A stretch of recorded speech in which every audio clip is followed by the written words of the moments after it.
होगा उतना तुम्हारा दुख कटेगा, उतना दुख कटेगा, उतनी तकलीफ कटेगी। विधाता ने जो भाग्य में लिखा है वो तो होता है।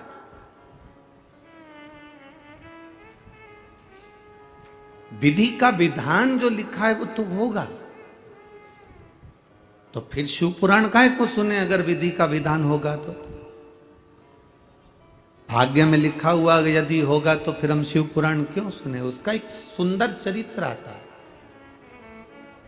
भागवत जी सुनिए आप लोगों ने, बोलो बोलो जरा सुनिए। उसमें राजा परीक्षित का चरित्र आता है। राजा परीक्षित को जब तक्षक नग डस लेता है तो उसके बच्चों का चरित्र आता है जन्मेजय का, जिन्होंने सर्प यज्ञ करा था।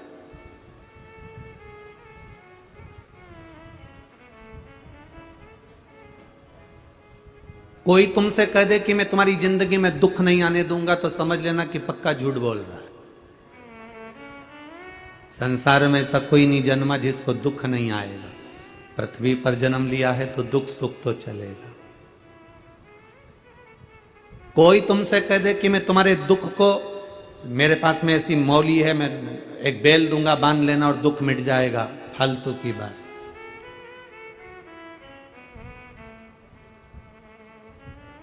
जन्मेजय की कथा कर रही है। राजा परीक्षित का पुत्र जन्मेजय वेदव्यास जी के सामने जाके बैठ गया। वेदव्यास जी को दंडवत प्रणाम करा जन्मेजय ने, और वेदव्यास जी को प्रणाम कर कर वेदव्यास जी से कहा कि मुझे एक बात समझ में नहीं आई गुरुजी। वेदव्यास जी ने पूछा कौन सी बात?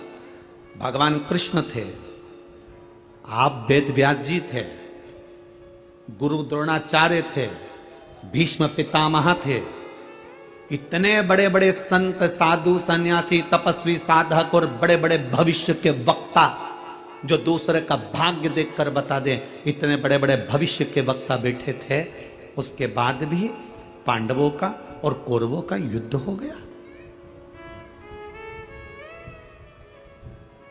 आपने वो युद्ध टाला नहीं,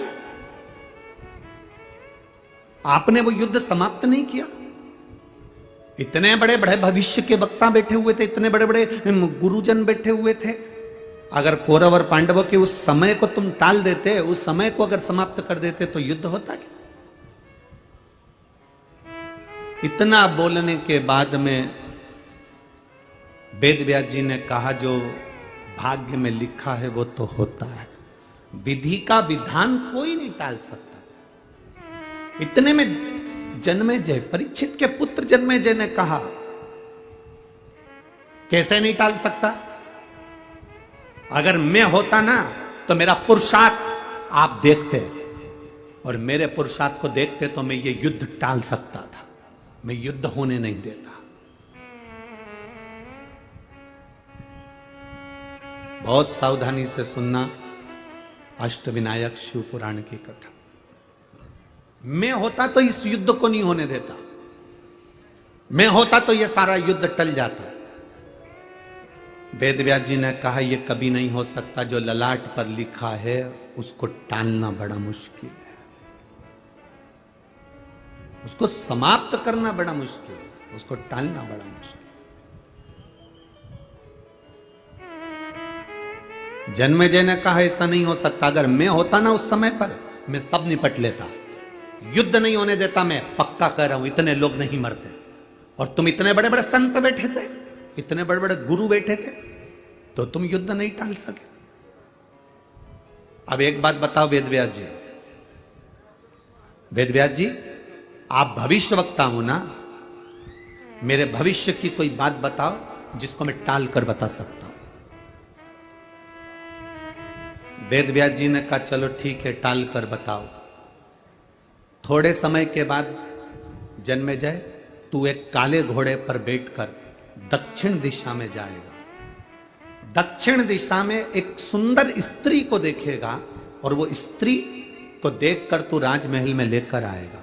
उस स्त्री से तू शादी कर लेगा, वो स्त्री तुझसे एक यज्ञ करवाएगी। उस यज्ञ में मैं तुझसे हाथ जोड़कर कहता हूं कि उस यज्ञ में तू युवान ब्राह्मण को मत बुलाना, अगर बुलाना तो बूढ़े ब्राह्मण को बुलाना, किसी बुजुर्ग को बुलाना, समझदार को बुलाना, किसी बूढ़े को बुलाना, पर युवान ब्राह्मण को मत बुलाना उस यज्ञ में। पर मैं जानता हूं जन्मेजय, तो उस यज्ञ में तेरी पत्नी के कहने से, उस सुंदर स्त्री के कहने से तू युवान ब्राह्मण को बुलाएगा और युवान ब्राह्मण का प्राण दंड तू देगा, उस ब्राह्मण की हत्या का कारण तू बनेगा और आखिरी में तेरे माथे पर ब्राह्मण हत्या लगेगी और तुझे कोढ़ का रोग हो जाएगा और तू कोढ़ी हो जाएगा और बाद में उसी कोढ़ से तू मर जाएगा। अब तेरा विधि विधान टाल सके तो टाल दे। जन्मेजय ने कहा इतनी सी बात। जन्मेजय ने अपने राजघराने में जाकर कहा जितने अस्तबल में काले घोड़े हैं सब निकाल दो बाहर, एक भी काला घोड़ा मुझे नहीं चाहिए। काला घोड़ा होगा नहीं तो बैठूंगा भी नहीं। सारे काले घोड़े निकाल दिए जाएं। अस्तबल से सारे काले घोड़े खोल दिए गए और सारे काले घोड़ों को खोलकर भगा दिया गया।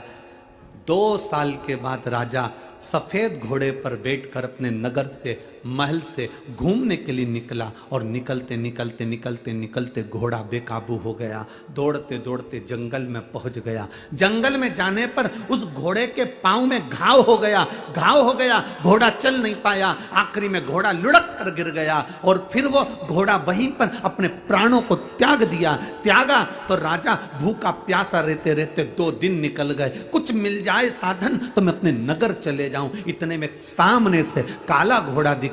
राजा ने उसको पकड़ा और उस पर बैठा और बैठकर घोड़े को लेकर महल में जा रहा था। घोड़ा बेकाबू होकर दक्षिण में चले गया और समुद्र के तट पर उसको एक सुंदर स्त्री मिल गई। अब टाल विधि का विधान। एक सुंदर स्त्री मिली, स्त्री को ले गया अपने नगर। उसकी सुंदरता देखकर उसने शादी कर ली। स्त्री ने कहा अपन एक यज्ञ करते हैं, इसने मान लिया। यज्ञ प्रारंभ हुआ और इसको मालूम था कि वेदव्यास जी ने कहा है कि यज्ञ में बूढ़े ब्राह्मण को बुलाना, पर स्त्री ने कहा नहीं, यज्ञ में सब युवान ब्राह्मण आना चाहिए। यज्ञ में युवान ब्राह्मण आए, यज्ञ प्रारंभ हो रहा था। इसकी वो स्त्री सुंदर जैसे ही महल से बाहर निकली, उसको देखकर ब्राह्मण हंसा तो राजा को क्रोध आ गया जन्मेजय को और उसने उसको मृत्यु दंड दे दिया। मृत्यु दंड दिया तो ब्राह्मण हत्या माथे चढ़ गई और ब्राह्मण हत्या माथे चढ़ी तो ये कोढ़ के रोग से ग्रसित हो गया। रोता रोता वेदव्यास जी के पास पहुंच गया। मैं क्या करूं? वेदव्यास जी कहते हैं तू ही तो कह रहा था कि मैं विधि के विधान को टाल सकता हूं। तू कह रहा था विधि के विधान को टाल सकता हूं। राजा जन्मेजय ने गुरु वेदव्यास जी के चरण पकड़ लिए कि मैं विधि विधान को नहीं टाल सकता, पर विधि के विधान को कौन टाल सकता है?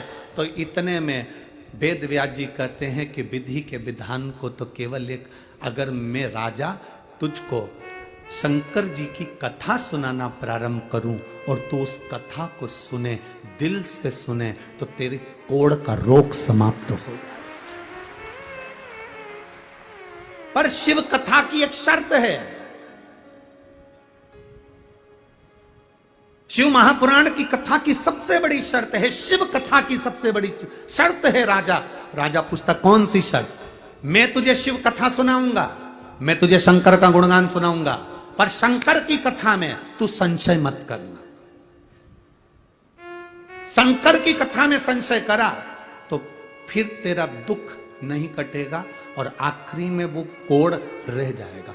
तू जब तक शंकर की कथा में संशय नहीं करेगा, जब तक तू शंकर की कथा विश्वास मानकर सुनेगा, तब तक तेरे शरीर का सारा कोढ़ समाप्त हो जाएगा। और अगर कहीं तूने संशय कर लिया, क्या शिव पुराण से ऐसा होता है? क्या शंकर से ऐसा होता है? क्या ऐसा करने से ऐसा होता है? जहां तेरे अंदर संशय आया, समझ लेना फिर वो कोढ़ का रोग वहां रह जाएगा।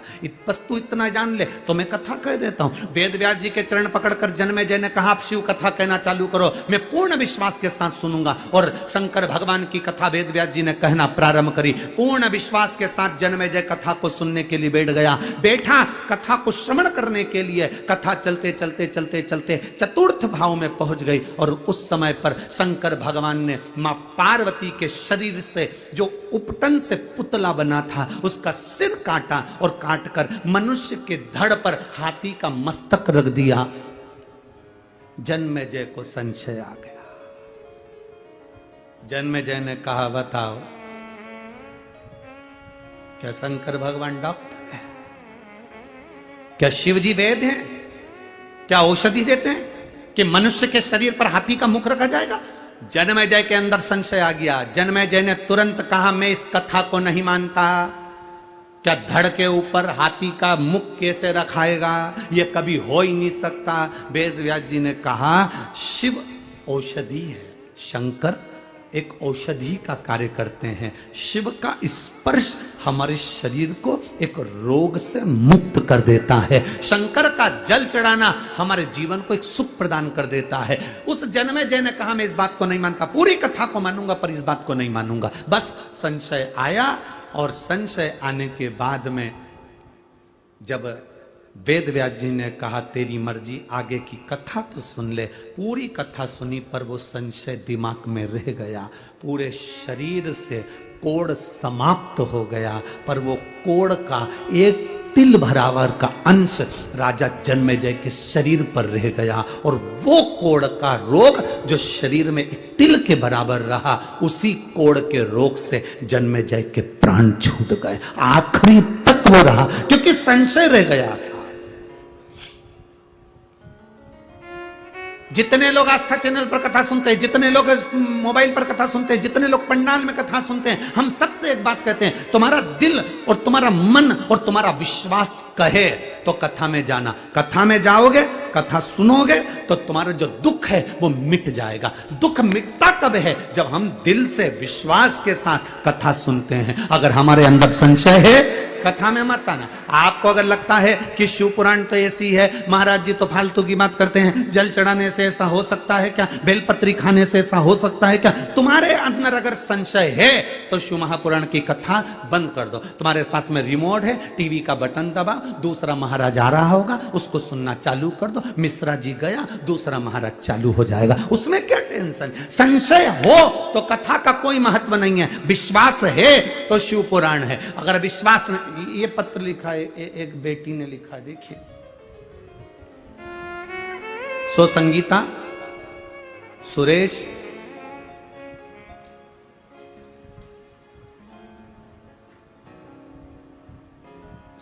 सुरेश और तई श्रमिक नगर सतपुर नासिक से आए। कहीं बैठे हो तो हाथ हिला सकते हैं। अगर कहीं बैठे हो तो हाथ हिला सकते हैं। सो संगीता सुरेश उदय श्रमिक नगर सतपुर नासिक, मोबाइल नंबर ये है। मैं क्या वर्णन करूं गुरुदेव पशुपतिनाथ के व्रत का और एक लोटे जल का। मेरी बेटी डॉक्टर रोशनी सुरेश ओताड़े रशिया से MBBS करके आई। कहीं बैठे हो तो हाथ हिला सकते हैं। मेरी बेटी डॉक्टर रोशनी सुरेश ओताड़े रशिया से, कहीं बैठी हो तो हाथ हिला सकती हैं, रशिया से MBBS करके आई। पर गुरुदेव 2 बार एग्जाम देकर भी असफल रही, सफलता नहीं मिल पाई। तब आखिरी में वो सोच में पड़ गई और डिप्रेशन थोड़ा सा उसके मन में आया कि मैं मम्मी इतना पढ़ने के बाद भी मेरा क्लियर नहीं हो रहा। तब आपकी कथा चल रही थी टीवी पर और चैनल चेंज करते करते आपकी कथा आ गई और आपने उस समय पर प्रदोष के समय पर शाम के समय दिया लगाने का वर्णन किया, पशुपतिनाथ का वर्णन किया। मैंने अपनी बेटी से कहा तू पशुपति व्रत प्रारंभ कर, प्रदोष काल में शाम के समय प्रदोष के दिन समय पर दिया लगा, एक शिव जी के सामने, बेलपत्री के सामने और अपने दरवाजे पर। मेरी बेटी ने वही करा और बाबा की कृपा से 2 उपास पूरे नहीं हुए और मेरी बेटी सफल हो गई और अच्छे हॉस्पिटल में और डॉक्टर के पद पर प्रतिष्ठित है। ये शिव तत्व है। आई हो तो हाथ हिला सकती है। ये शिव तत्व है, ये ओ घड़ी है। एक पत्र और बड़ा सुंदर है, देखिए।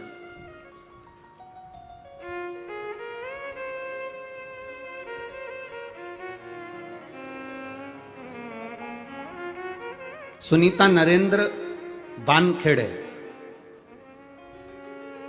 सुनीता नरेंद्र वानखेड़े, उम्र है 47, पता है गल्लाड़े बस्ती, पुणे 39, महाराष्ट्र। अगर कहीं बैठी हो, बैठी है, हाथ हिला तो दीदी एक बार। हाँ ठीक है, एक बार वापिस हाथ हिला दो। हाँ ठीक है। मेरा नाम सुनीता नरेंद्र वानखेड़े है, मैं पूना की रहने वाली हूं। भोले बाबा का मैं क्या वर्णन करूं गुरुदेव।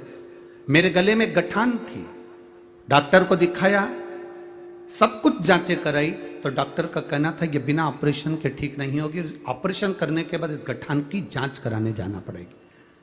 ये गठान बड़ी है, इसकी जांच बहुत जरूरी है। मैं बहुत टेंशन में आ गई, मेरे परिवार के लोग चिंता में आ गए, करें क्या। हमने डॉक्टर साहब से कहा अभी ऑपरेशन नहीं कराएंगे, आप दवाइयां दे दो। डॉक्टर ने दवाई दी पर ऑपरेशन के लिए बहुत जल्दी का बोला, नहीं तो और बढ़ती चली जाती। करें तो करें क्या।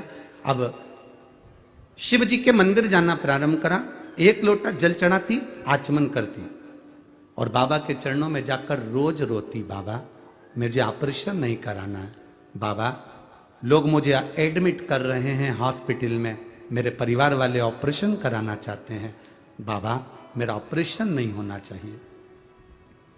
अब करूं तो करूं क्या। वापिस घर के लोग प्रेशर देने लगे कि ऑपरेशन कराओ चलो, और उसकी जांच के लिए मुंबई भेजना है, करें तो करें क्या। अब बाबा के पास जाकर शिवलिंग का स्पर्श कर कर गुरुजी वही हाथ मेरे गले पर लगा लेती, जल चढ़ाकर कहती, वो सियोर वाला महाराज कहता है तू सबकी सुनता है तो मेरी नहीं सुनेगा, मैं भी तो तेरी बेटी हूं बाबा, मेरा गले में कोई बड़ा रोग ना हो जाए बाबा, मेरी गले की गठान आप गला दो ना। बाबा जल लेकर पीती, खूब रोती, घर आई। दूसरी जांच के लिए जब मुझे हॉस्पिटल लेकर गए, डॉक्टर ने कहा अब तुम्हें ऑपरेशन की जरूरत नहीं है, तुम्हारी गांठ गल चुकी है। शिव तत्व है। अब ठीक हो बहन। हाँ दोनों हाथ हिला दो एक बार, आराम है ना, गांठ गल गई पूरी। श्री शिवाय नमस्तुभ्यम, बैठिए। हर हर महादेव। शिव तत्व इसी को कहे, ओ घड़ी है। आप जितना विश्वास रखकर शिव महापुराण की कथा को सुनोगे, भले टीवी के सामने सुनो, मोबाइल पर सुनो, चाहे पंडाल में सुनो, तुम जहां बैठे हो, तुम्हें सियोर वाला महाराज से मतलब नहीं है कि सियोर वाला महाराज दिख रहा है कि नहीं दिख रहा है, सियोर वाले महाराज दिखे कि नहीं दिखे, कथा करने वाला दिखा कि नहीं दिखा। तुम जिस जगह पर बैठे हो, जहां शिव पुराण की कथा होती है, करवाने वाला भी शंकर, सुनने वाला भी शंकर और बाचने वाला भी शंकर होता है। दूसरा शंकर भगवान सिद्ध हो गया कि कथा कराने वाला शंकर है, सिद्ध है। शिव तत्व की प्राप्ति इसी को कहते।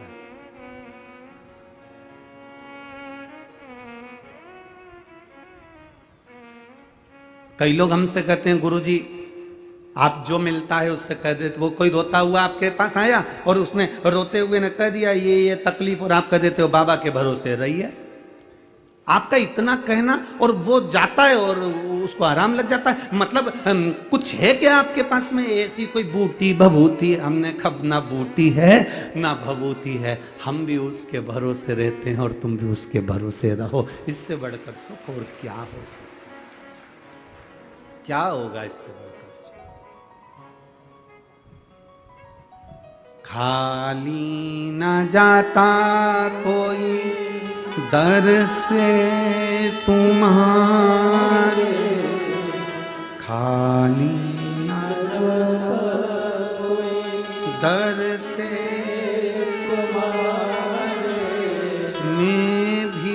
खड़ी हूँ नन्ही बाहें पसार, अपने हृदय से लगा लो, लगा लो, गिरा जा रहा हूँ, उठा लो, उठा।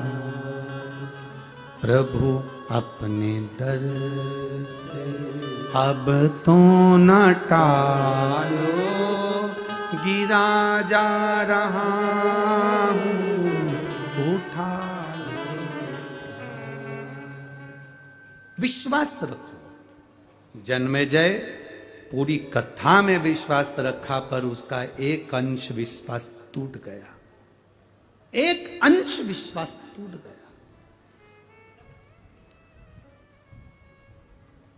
हम पहले भी कथा में कहे, मेरे महादेव को छल प्रिय नहीं, मेरे महादेव को दिखावा प्रिय नहीं, मेरे महादेव को कुछ भी दिखावा नहीं चाहिए, कुछ नहीं, एकदम साधारण है मेरा महादेव। जितने मंदिर जाओगे उतने मंदिर में तो भोग लगेगा, 56 भोग लगेगा, पर मेरे महादेव को तो 56 भोग भी नहीं लगता। मेरे महादेव को 56 भोग की जरूरत भी नहीं पड़ती, वो तो अलमस्त रहता है। तुमने बेलपत्र दे दी, धतूरा दे दिया, जल चढ़ा दिया, उसके पास पहुंच गए, सुख पा गया।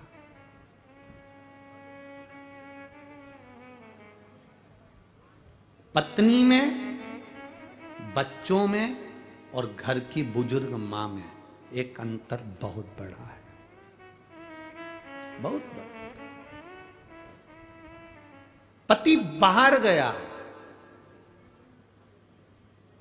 दुकान गया, ऑफिस गया, बाहर गया, पति आता है तो पत्नी पति का मुख देखती है। क्या देखती है? बोलो, जम के बोलो। मुख देखती है, मेरा पति आया। पति जब घर आता है तो बच्चे अपने पिता का हाथ देखते हैं, उसके हाथ में क्या सामान है, मेरे पापा क्या लेकर आए। पत्नी पति का मुख देखती है, बच्चे पिता का हाथ देखते हैं, और घर की बुजुर्ग मां अपने बेटे का पेट देखती है, मेरा बेटा भूखा तो नहीं।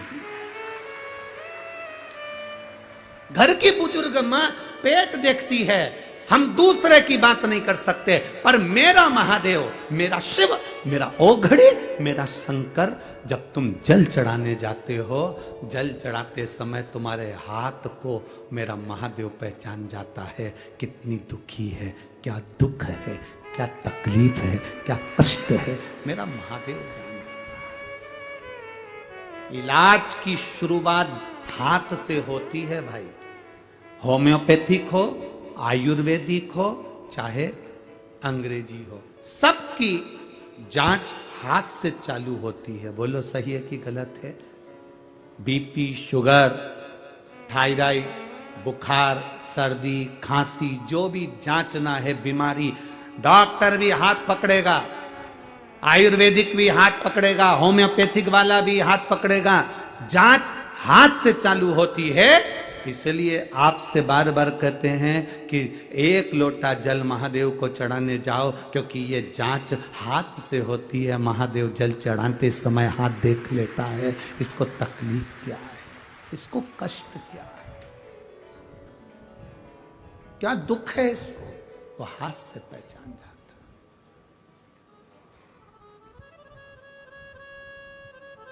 डॉक्टर नाड़ी देखने के बाद भी मरते हुए को बचा नहीं सकता। बोलो सही है कि गलत है? डॉक्टर नाड़ी देखते हुए भी मरने वाले को बचा नहीं सकता, अगर वहां से आ गई तो। डॉक्टर नाड़ी पकड़कर मरने वाले को नहीं बचा सकता। भीम, अर्जुन, नकुल, सहदेव साड़ी देखकर भी द्रौपदी की साड़ी नहीं बचा पाए। ना बचा पाए। साड़ी खिंचा रही थी भरी सभा में और पांडव बैठे रहे, उसकी साड़ी नहीं बचा पाए। अंत समय में कोई तुम्हारे को बचाने वाला नहीं होगा, तब उस अंत समय में केवल एक होगा, जो तुमने शिव की कथा सुनी है, जो तुमने आराधना करी है, जो तुमने एक लोटा जल महादेव को समर्पित करा है, तब वो। कल कथा में कहा था शंकर भगवान को श्रीफल नहीं चाहिए, शंकर भगवान को तुम्हारा कोई सामान नहीं चाहिए, शंकर भगवान को तुम अपना समय दो। ये अपने व्यस्त समय में से आप जितने बैठे हो ना, कोई फ्री नहीं हो। जितने आस्था चैनल पर लोग कथा सुन रहे हैं वो भी फ्री नहीं है। जितने मोबाइल पर दुकान पर जो लोग कथा सुन रहे हैं ऑफिस में बैठकर, वो भी फ्री नहीं है। सबको काम पड़ा है। उसके बाद भी अपने व्यस्त समय में से आपने 3 घंटा देवाधिदेव महादेव को दिया, तो आपकी दुख की घड़ी में वो भी समय निकालेगा और आकर खड़ा हो जाएगा। आपकी दुख की घड़ी में वो आएगा, खड़ा होगा, आपकी दुख की घड़ी में वो भी समय देगा। और समय ही तो चाहिए, अंत समय में चाहिए क्या? डॉक्टर कह देगा अब हमारे हाथ में नहीं है, तो अब लोग क्या कहेंगे, कुछ कर दो भगवान, इनका समय बढ़ जाए। समय कौन बढ़ा सकता है? जिसको तुमने समय दिया। आदान प्रदान का जमाना है, जिसके पास जो होता है वो देता है। जिसके पास ज्यादा गाली होती है तो वो गाली देता है, जिसके पास ज्यादा भजन होता है तो वो भजन देता है, जिसके पास ज्यादा ताने होते हैं तो ताना देता है, जिसके पास में जो होगा वो देगा। सीधी बात है। आपके पास में फूल होंगे तो फूल दोगे, कांटे होंगे तो कांटे दोगे, आपके पास में जो होगा वो दोगे। तुमने महादेव को जो दिया है, महादेव को आपने समय दिया, तो महादेव भी आपको समय देगा। इसीलिए तो जब व्यक्ति का एक्सीडेंट हो जाता है, बीमारी हो जाती है, बड़ा रोग हो जाता है, तो लोग महामृत्युंजय का जाप करवाते हैं। महामृत्युंजय का जाप क्यों करवाते हैं? कि महादेव इनका समय बढ़ा दो, अभी थोड़ा सा और रह जाए, थोड़ा समय बढ़ाओ महादेव, थोड़ी कृपा कर दो महादेव। वो शिव से कहते हैं, क्योंकि समय बढ़ाना किसी के हाथ में नहीं है। शंकर जी का किसी का नाम कालाधिपति नहीं, केवल एक है कालाधिपति, उसको महाकाल कहते हैं। कालाधिपति कहते हैं उसको, क्यों? वो बिना घड़ी के घड़ी बना देता है, वो बिना घड़ी के घड़ी देख लेता है और देख लेता है कि अभी इसको और थोड़ा सा चाहिए समय, तो वो यमराज से भी कह देता है ये मेरा भगत है, थोड़ा छोड़ दे, और 1-2 साल निकाल चल। और अंत समय प्रभु आना पड़ेगा, वचन दिया तो निभाना पड़ेगा। आए ना आए प्रभु कुटुंब, अंत समय प्रभु किस रूप में आएगा, कब आएगा, कैसे आएगा, किसको मालूम। एक पत्र आया, देखिए उस पत्र में लिखा किसी ने,